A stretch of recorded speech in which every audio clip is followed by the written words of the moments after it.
All right, welcome to the 2023 recertification webinar for youth officials. We're going to go through these pretty quickly. There's not a lot of major rules changes that have happened this year. And the rules video has not yet been released. There was a mistake in their diagrams, and so they're running around like chickens with their head cut off trying to fix everything. Reminder of 2022 rules. And again, this is for high school, but it also filters down into the youth. So every player on the field, not just the goalie, is required to wear a pelvic cup or protector. There were some changes to the running clock rules. A little bit of update on the face-off procedure and some changes to the flag down slow whistle. So right now, under Rule 191, everybody is required to have a cup. Okay, we are not checking this. You're not walking around and grabbing a stick and tapping people in their privates. When the coach certifies that all of his players are properly equipped, he is telling you that every player on the field has been issued all the proper equipment, including a cup. Okay. Mercy rule, 12 goals differential in the second half is the federation rule, and running clock stop for timeouts only. The big difference last year was once a game goes to a running clock, it does not return to stop time. So the other team can score a goal and make it an 11, a 9, an 8 differential. It keeps going. In GHSA and in Georgia, it is a 10-goal differential at any time in the game. So if you get a 10-goal differential in the first quarter, you are going to running time for the rest of the game. Remember, we're standing now for the face-off, and the motorcycle grip is now illegal, right? So players may not kneel, must remain standing until the whistle is blown. They must play the ball on their initial move, right? You can't just go body check the guy. Flag down slow whistle, right? This was the big change. If you have a second foul during a flag down slow whistle on the defensive team, they defined it previously as if a scoring play was happening. Now they're saying a scoring play in progress, and there's some big differences. The ball has to be in the team's offensive end. So if there's a second foul and they're still trying to clear the ball across midline, you just kill it. The team must continuously advance towards the goal. So if a kid's driving for a shot and you've got a second flag down, you're going to let that play go. But as soon as that player turns away, their chance is over. A team cannot take the ball below GLE. Once they go below GLE, right, it's dead. Now, again, this is a second flag in a flag down situation, okay? Then we've got, if the ball is behind GLE when the second flag happens, once it comes above, it can't go back down again. Teams are only allowed one shot, okay? Unlike a regular flag down slow whistle, once the ball hits the ground, your second chance is over on a second flag down. Again, this is all for a second flag down scoring play in progress. Any questions on that? All right, 2023 points of emphasis. We've got sportsmanship and conduct, it's sort of a common one. Player safety, again, a common one. Eye shade, face-offs, and running clock penalties. Like I said, no major changes, right? Everybody is supposed to be respectful. That includes us. It's pretty easy to get frustrated and lose your temper at a bunch of numbskulls out there. But we really need to act professionally. We need to be the calm ones when everybody else is losing their minds, right? So coaches and participants are asked to monitor and maintain sportsmanship. And that's directed towards coaches, players, and officials, right? Players are supposed to wear their equipment properly. A lot of kids from youth all the way through college are just wearing two chin straps. They're not strapping the other two, or the helmet is so loose that once there's contact, the helmet comes off, right? Helmets are designed to be worn a certain way. And, you can't have the chin strap needs to be on your chin, needs to be snapped in, and it needs to be tight. Eye shade. the rule says you're allowed one stroke like this. This is not college. You are not allowed to paint your face like you're, trying out for the Navy SEALs.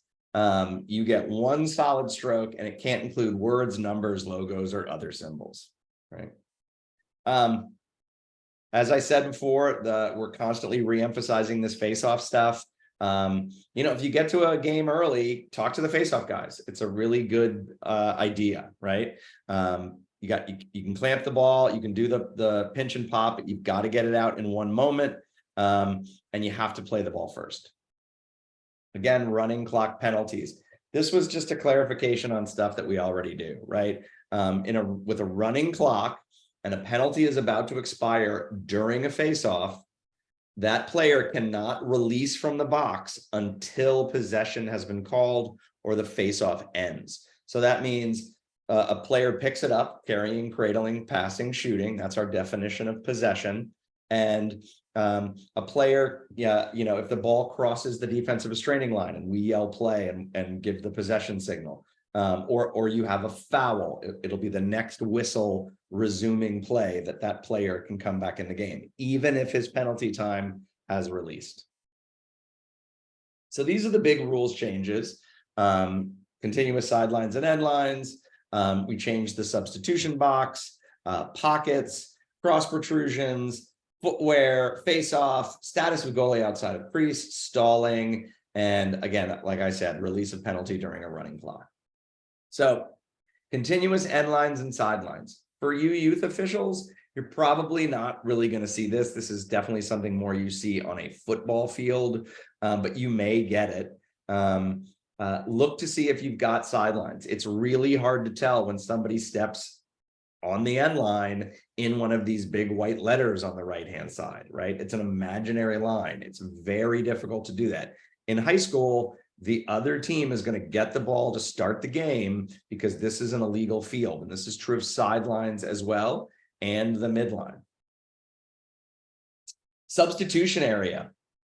Last couple of years, it's been 20 yards wide.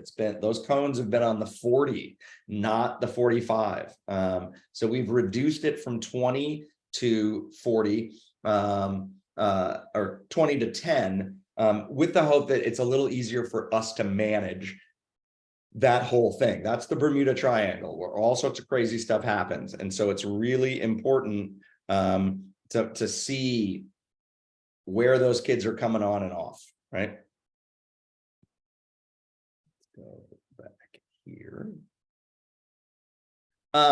Coaches area, right? So again, let me note the diagram in your rule book as to what the field is supposed to look like is incorrect. They are reissuing that, and as soon as I get it, I will email it to all y'all.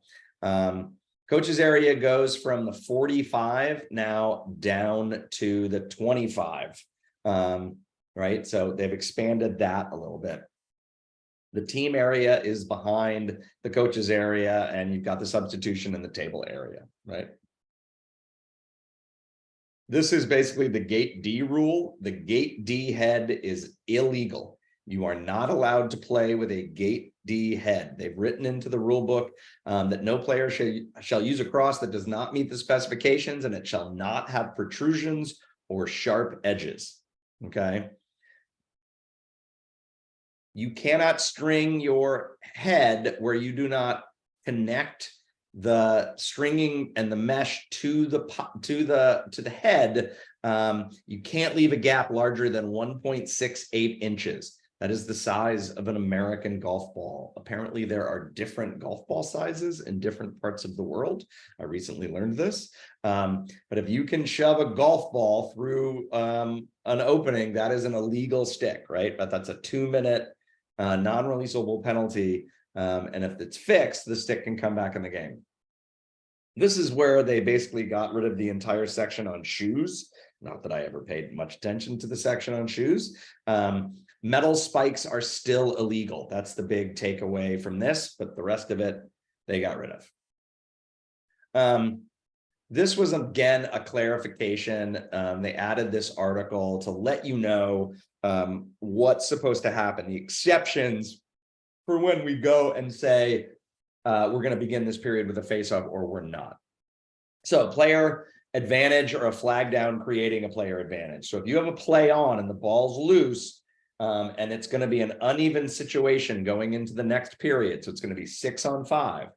The play on tells everybody that you're giving possession to the other team. So it's just as if they would end the period with the ball in their cross. They're going to get the ball to start the next period. If you have a flag down and the ball's loose and the period ends and it creates an uneven situation, you are going to award that team the ball. Flag down or a play on denotes possession. If during the time from the end of a period to the beginning of the next, a player or a team commits a foul, you have a conduct foul, you have an unsportsmanlike, that automatically gives the ball to the other team. Okay. If the player doing the face-off delays game or moves their body or their cross after set, then you're not going to start the period with a face-off. You're just going to award the ball. Again, that's all stuff that we have been doing. They just put it in the rule book, right? This is a situation you might laugh, 3 players in the box, and you've got to conduct a face-off, so 3 players from white. Who's going to take the face-off for white? You bring a defensive guy up, and let's say you tell him, okay, as long as you're engaged in the face-off, you're not going to be offsides. But as soon as that ball squirts out, all offsides rules apply. Well, there are times, and this happened to me at a Stars Mill Macintosh game. We had 3 players in the box. White came up to take the face-off from their defensive end. The other guy went early, and we awarded the ball to White. But it says in the book we have to award it in their offensive end, and he's not allowed to step in their offensive end. So this wording just allows us to give him the ball on the defensive end of the field in this particular bizarre situation. Goalkeeper loss of equipment, or what do you do with the goalkeeper when he's out of the crease? We are legally required to have two goalkeepers. And if the goalkeeper loses equipment in the crease, we're immediately going to stop play, right? If he drops his stick, you blow the whistle, unless a shot is in flight. If he breaks his cross in the crease or loses a glove, you kill it unless there's a shot in flight. But what do we do if he's outside the crease? This rule says that we're going to treat him like a player. I will say we're waiting on some clarification as to what we do if he runs into the crease without his cross or without his glove. Is that a penalty? Is that an illegal procedure? Do we just kill the play? So I will get back to you as soon as the Federation makes a ruling on that. Again, stall warning. It remains in effect until a goal is scored, a shot is taken above GLE that hits the pipes, the goalkeeper, or his equipment. Defense gains possession, carrying, cradling, passing, shooting, or the period ends resulting in a face-off, right? After the team has been warned, stalling shall be called if the ball leaves the goal area in any manner other than as a result of a shot or a touch by the defending team. We talked about running time penalties and face-off, right? So it's the whistle resuming play after the penalty is administered is when the penalty time starts if you're in a running clock game. And if there's time remaining on a non-releasable penalty when a goal is scored, that kid can't come on the field until the face-off has been completed. All right, if you have questions about these rules, make sure you reach out to me, or you can email rules@galaxref.com. All right. Let me show you.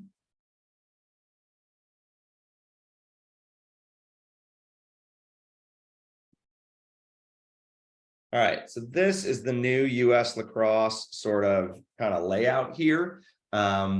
They've sort of redone this and have redone their learning portal. So you need to go to usalacrosse.com now. I will update the page on GALaxRef. But they rebranded everything because now we're an official Olympic sport. And so our logo now had to kind of look like all the other Olympic sports for the US Olympic Committee. What you want to do is you want to log in. And so you log in using your email. If it's not letting you log in, you need to call them. Do not call me. you need to call USA Lacrosse Member Services, numbers on galaxref.com, and make sure your membership is up to date, right? So you want to make sure you're an official. You want to make sure you would be youth and that you are active. Okay.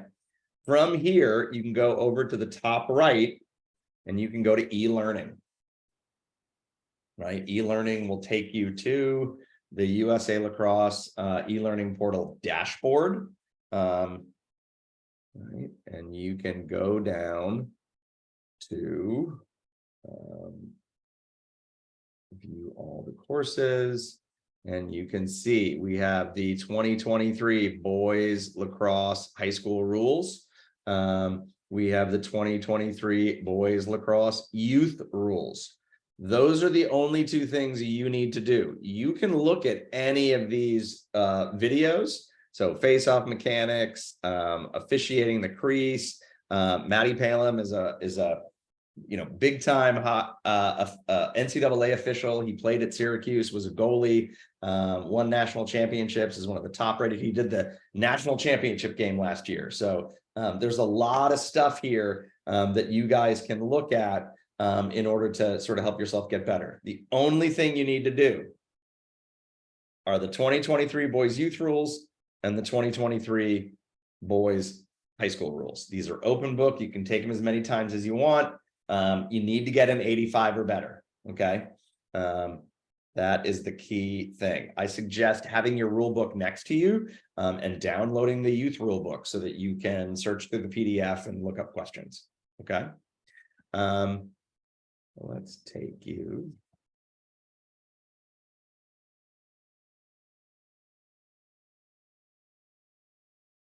So is everybody getting the GLOA newsletter? How about this? Is anybody not getting the GLOA newsletter?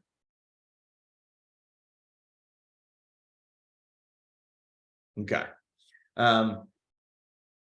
Again, as the new rules memos come out, this is where I'm going to put them.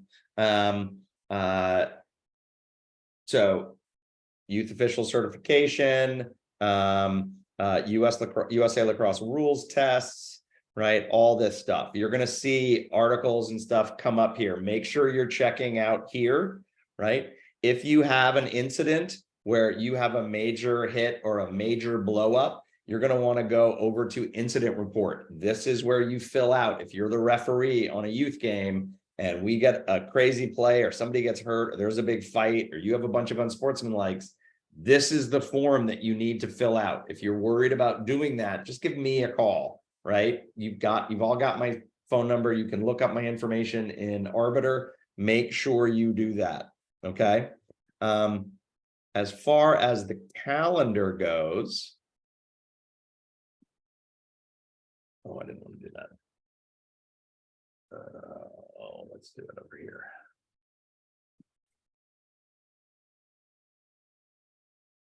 So this is GLOA calendar. I will put up when the leagues are going to start. It's probably late February, early March are when youth leagues are going to start up. Okay. Make sure that you go into Arbiter. Right. If you don't have an Arbiter account, now's the time to email me and Patrick Joyce and find out what's going on. So you're going to see, make sure you go in and set your blocks. All the red stuff is blocks and the blue is games. I've got a lot of college games, so I've blocked out a fair amount of what's happening here. They use a different assigning system, but put your blocks in. If you know you've got practice or you're going away for spring break or you're doing this, that, or the other, put your blocks in. If you say you're available, then you're available. Okay. Make sure that your profile information has a photo, right? Make sure that all of your information is up to date. That you've got your social security number in there and your birthday and your USA Lacrosse number, right? All of this stuff, you want to make sure it's filled out and up to date. This is the address that we use when we send you your check. So you want to make sure you get that right. Again, on the main page, you want to click ready to be assigned. Okay. That's a key thing. Because if you don't click ready to be assigned, and nobody's going to assign you. You see that there are, so February 12th is when middle school games start. I'll put all those dates into the calendar really quickly. They just went up a little while ago. You've got Patrick Joyce's, Stuart Smith, Tony Rouse's, right? All of these emails and phone numbers. This is Pete Fleury, the treasurer. Patrick Joyce is the head assigner. So he's the guy that you want to let know if something happens. But make sure that all this is taken care of so you're ready to go. Let's talk a little bit about uniforms. You can go to uniform and equipment. Right. So we are wearing the youth and summer uniform, right? The GLOA green shirt or summer shirt is what we call it. A white hat. You may want to still have your black and white striped hat, but we are wearing the green shirt for all youth games. If you need to wear a long sleeve black shirt under that, that's fine. If you want to wear an all black jacket over that, that's fine. But where you get that is you have to go to the GLOA gear store and you can purchase it right there. Okay. If you want to get a GLOA jacket, or pullover, or you want to get a vest, you can get that. You can get this guy, you can get this guy, right? We are switching up the hats right now, but like I said, any white hat, as long as it doesn't have the logo of the team that you're officiating, is good. Okay. Again, this is under training. USA Lacrosse Certification is where you're going to find stuff about how to do this and how to do the, and again, I will update all of this information because we just switched everything over here at USA Lacrosse. I will post the youth rules here. Patrick Joyce just sent those to me this morning, and I took a look at them, and we will make sure all of that happens. Okay. So youth league rules, rules interpretation, the calendar, incident report, again, resources. We have 2 3-man pre-games, the GLOA table guide. This is where you can get the 2020 youth rules. They have not yet been updated to 2022. I will post the video as soon as it's available, and I will post the 2023 rules changes as soon as they are available. That will also go out in a newsletter and be on the front page. Right. We've got, you know, these are some really good talks that I really like. So if you're looking to listen to something of sort of what does a foul mean? How do you conduct a face-off? How do you communicate effectively? Absolutes in officiating is a spectacular talk, and ABCs of officiating is a spectacular talk as well, right? Yeah, there's some great articles here that you can check out. If you guys come across something or find something, you know, let me know. I'd be happy to put it up there. And definitely check out our YouTube videos. You can always review the stuff that we have done. I've updated all those presentations. Okay. All right, guys, it is a little after kind of 8 o'clock. I'm going to open it up for questions. So I will stop sharing my screen.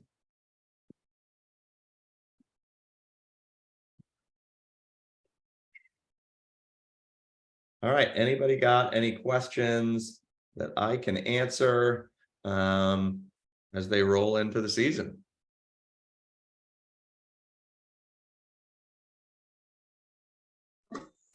I got a question about the 2 flag thing we started off with. Yeah, it's weird. So you said, like, what if the second flag happens at X? How does that work again? So once they come above GLE, they can't go back, and they have to, basically the philosophy is as long as they are continuously attacking the goal, you let them. But they're saying if you go back behind the X, you're not attacking the goal anymore. So we end on the second flag. If you are in the defensive end, you're not attacking the goal, so we kill the play. If you're driving and attacking the goal, then you turn away, you've stopped attacking the goal. That's the philosophy. They want to allow the play to continue, but they're not going to allow the play to continue like it's just a regular flag down. Right? All right.